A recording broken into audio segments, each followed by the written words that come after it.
Bon, bah, bonjour à tous. On se retrouve aujourd'hui pour la présentation du Strong Prima 8. Je précise que je ne travaille pas du tout pour cette société et qu'en aucun cas je suis rémunéré pour le faire. Parce que comme je vais dire du bien d'eux, je voudrais pas qu'on croie que c'est sponsorisé. Pas du tout. Le Strong Prima 8, pardon, mais qui est exactement le même que le Strong Prima 7. Je ne sais pas pourquoi il y a deux modèles. Il doit y avoir une raison, mais on ne l'a pas trouvé. C'est donc un décodeur TNT HD haute définition MPEG 4, type d'appareil qui sera, enfin pas obligatoire, mais si vous voulez recevoir des chaînes télévision à partir de début avril, le 5 ou le 6 je crois, vous devrez utiliser ce type d'appareil qui est donc en MPEG 4 au lieu de MPEG 2 avant, qui permettra de recevoir toutes les chaînes, enfin, en tout cas la plupart des chaînes je pense en haute définition. L'avantage de ce type d'appareil, c'est que vous avez un port USB en façade qui vous permet de brancher soit une clé, soit un disque dur de la capacité que vous voulez, et donc d'enregistrer des émissions de télévision en haute définition avec une qualité tout à fait correcte. On compte à peu près 3 gigas, pour vous donner une idée, on compte à peu près 3 gigas utilisés pour 1 heure de vidéo. Voilà, donc si vous avez un film de 2 heures, il faut 6 gigas. Donc sur une clé, il faut quand même une clé de très grosse capacité pour pouvoir enregistrer, avoir un peu de marge. Ou sinon, n'importe quel disque dur externe auto-alimenté de 2 pouces et demi, type petit disque dur. Maintenant, vous avez un disque dur de 500 gigas pour une quarantaine d'euros, un teraoctet pour teraoctet, ça vaut 55-60 euros. Et sur un teraoctet, vous mettez 150 films. Voilà. Donc, ça se présente comme ça. Donc, vous voyez la taille de la boîte. Hein, c'est pas très grand, c'est assez léger. Ici, on a donc les spécifications. On y reviendra plus tard à l'intérieur. Et puis, bon, les différentes spécifications dans toutes les langues qui sont inscrites derrière. Donc, on va déballer l'appareil. Petit cutter. Vous devez avoir une petite pastille transparente, quality check, là. On ouvre avec le cutter. Et on déballe. Donc il n'a jamais été ouvert hein, pour l'instant. Vous allez voir, tout est nickel. Un petit bon publicitaire. Là, on a donc le petit mode d'emploi. Alors pour avoir ouvert le Prima 7, c'est un mode d'emploi succinct. Ça permet juste de mettre l'appareil en route. Vous n'avez pas toutes les spécificités. On les retrouvera sur Internet. On va regarder. Je vous donne l'adresse tout de suite sur www.strong.tv. Donc sur ce site, vous avez tous les produits de la marque. Et donc vous allez dans produits et après manuel et vous avez là le mode d'emploi complet. Quasiment complet parce qu'on peut encore retrouver des petits détails. Il faut fouiller un petit peu sur internet. Donc on a ça. On a, est-ce que c'est un autocollant, une petite carte, voilà, donc qui précise Digital Terrestrial HD Receiver, Prima 8. Plug and Play Installation, donc on l'installe, on fait installation, première installation et ça se met tout seul. Excellente audio and video quality. C'est tout à fait correct pour l'avoir testé sur le Prima 7, je vous le confirme. Recording, donc enregistrement multimédia. Software updates via USB, ça veut dire mise à jour du software pour les non-anglophones par la prise USB. Dolby Digital Plus, 8 favorite lists, 8 timers. Donc on peut faire des listes ou des enregistrements. Vous pouvez enregistrer 8 enregistrements, je crois, sur un mois. La capacité, bien sûr, dépend de la mémoire que vous aurez adjointe par le port USB. Si vous avez 4 Go, vous ne pourrez rien enregistrer. Si vous avez un gros disque dur, vous pouvez enregistrer tout ce que vous voulez sur un mois. Electronic TV Program Guide, donc guide électronique des programmes. Et il y a une sortie son Digital Sound via SPDIF, ça veut dire qu'il y a une sortie son coaxiale qui permet de brancher directement dans l'ampli. Mais bien sûr, vous avez aussi la prise HDMI, on y reviendra plus tard en regardant la connectique. La petite télécommande qui va bien, très utile, très importante, surtout à ne pas perdre, tout se fait par la télécommande. Vous n'avez aucun bouton, aucune, même pour la mise en marche, vous n'avez absolument rien sur l'appareil directement. Petit coup de cutter.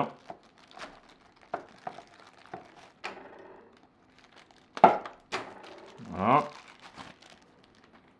Donc la télécommande classique, succincte, étui à pile, on peut les mettre tout de suite. Donc on va ouvrir ça.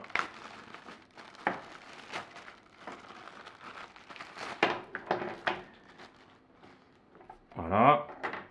Les piles sont fournies. Deux petites piles triple A, hein, ce qu'on appelle.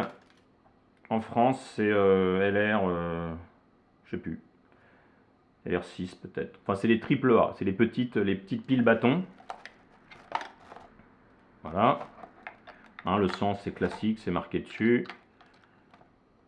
La partie plate vers le ressort. Non, ça c'est à l'envers. Non, c'est bon. Clac. Voilà. On a mis les piles.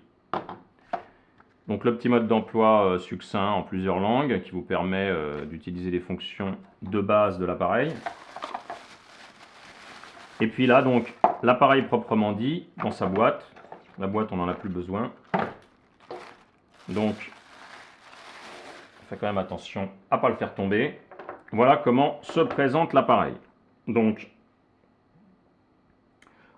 on a ici le petit récepteur infrarouge, hein, qui est marqué avec le petit sigle R, là.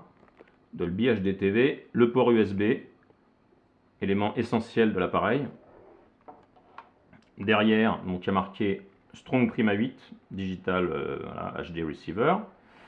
Les grilles d'aération, toujours, hein, avec les petits pieds pour que ça aère un petit peu. Bon, c'est pas des appareils qui chauffent énormément, mais quand même.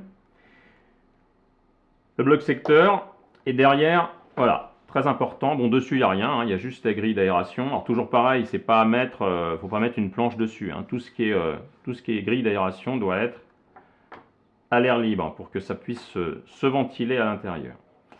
C'est quand même assez important. Hein. Là, vous avez marqué Supplied by Strong & Co. Japan. Je n'irai pas jusqu'à dire que c'est un gage de qualité, mais c'est pas plus mal. Alors derrière, on a, dans l'ordre, en partant de la gauche, Ant-in, c'est-à-dire l'entrée antenne. Voilà, donc on met son antenne ici. Antenne out, c'est si vous voulez ressortir pour brancher un autre appareil qui puisse recevoir les chaînes. Alors je parle bien sûr, on voit le petit sigle, là, le petit antenne râteau, c'est un appareil qui se branche quand on arrive d'une antenne râteau. Hein. Ce n'est pas un appareil qui est compatible avec le satellite, c'est uniquement terrestrial, voilà, c'est pas le satellite. Donc antenne out, le câble dont on a parlé précédemment, coax SPDIF, c'est la sortie audio numérique. Donc vous mettez un câble, n'importe quel câble VRCA, fonctionne, hein, et on le branche ici et on le rentre dans la prise, pareil, coax de l'amplificateur. Ça vous permettra d'avoir un son 5.1, enfin, en fonction de ce qui est émis. La fameuse prise HDMI, très importante, hein, High Definition, je pense que ça veut dire Media Interface ou quelque chose comme ça. Donc c'est une prise qui transmet l'image et le son. Si vous avez juste une télé, vous pouvez mettre le son soit par la prise coaxiale, soit la petite prise, là on y reviendra, et l'image par la HDMI. Mais si vous avez une télévision ou un ampli qui a des entrées HDMI, vous mettez ça et ça vous donne et le son et l'image. Vous n'avez pas besoin de brancher autre chose en dehors de l'entrée antenne.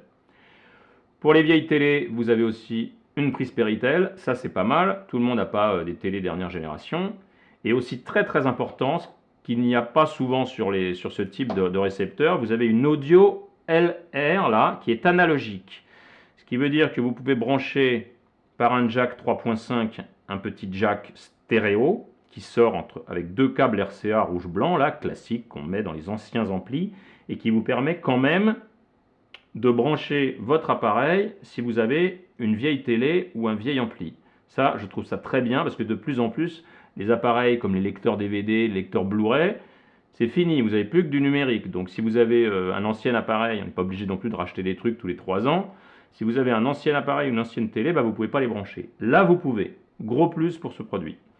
Voilà, et puis bien sûr, la prise secteur, hein, ça ne marche pas avec du vent. Alors le mode d'emploi, donc je vous ai dit, guide d'installation rapide. Hein. Donc si je prends le français, ça se présente comme ça. Français, bon, les normes de sécurité d'abord, le stockage, l'installation, votre terminal, PIN par défaut 1, 2, 3, 4. Ça c'est important. Façade avant, façade arrière, ils décrivent, etc. les boutons, l'installation des piles, on l'a vu. Première installation, guide condensé d'utilisation de votre récepteur et données générales. Point barre, c'est tout. C'est un petit peu succinct. Si vous voulez utiliser complètement la partie enregistrement, la partie gestion de vos enregistrements, etc., la partie accélérée, retour rapide, passer les chapitres, etc., il faut aller sur Internet, sur, donc, on l'a dit, www.strong.tv. Leur site se présente comme ça. Bienvenue chez Strong. Et là, vous avez bien sûr produits, support, etc. Donc, si on va dans produits, par exemple, je ne sais pas si ça marche, voilà, on va dans produits, voilà, on a dernier logiciel, on a par exemple Prima 8. On clique sur Prima 8. Voilà, et donc on voit, je zoome, on voit l'appareil Prima 8 avec d'autres appareils. On a aussi, pour ceux qui ne trouveront pas le Prima 8, ça peut arriver que les gros distributeurs, je sais que vous le trouverez chez Carrefour, vous le trouverez sur Amazon, vous le trouvez sur Auchan, vous le trouverez chez Boulanger, vous le trouvez, enfin tous les gros distributeurs l'ont. Le SRT 8114, à part sa forme plus anguleuse, plus rectangulaire, c'est quasiment, si ce n'est exactement le même appareil. C'est juste qu'il change de nom, je ne sais pas pourquoi. Et là, vous avez donc des pliants manuels et les différentes mises à jour. Et puis la FAQ, là, Frequent Asked Questions, donc les différentes questions que vous pouvez vous poser. Donc là, on clique sur Français pour le manuel, pour les Français. Pour les Chinois, ils cliquent en chinois. Et là, donc, on se retrouve, on va mettre ça dans le bon sens. On se retrouve donc sur un manuel qui est beaucoup plus complet, 30 pages, HD, Prima 8, et donc on peut passer les pages. Donc vous voyez, le descriptif complet. Voilà, donc c'est important, table des matières, et là c'est beaucoup plus détaillé, vous avez tout, première installation, là vous avez vraiment tout. Voilà, ce qui vous permet d'utiliser complètement le guide. Alors ça leur coûte moins cher de le mettre sur internet, comme ça tout le monde peut y aller, et ça utilise moins de papier, moins d'arbres, et c'est écologique. C'est leur argumentaire, voilà. Je répète que je ne suis pas du tout payé par Strong, c'est juste que je trouve que c'est pas forcément évident pour tout le monde d'installer, de déballer un appareil comme ça quand on doit changer tous les 5 ans parce que les normes changent. Donc voilà, je me dis que ça en aidera peut-être certains. Voilà, bonne journée à tous.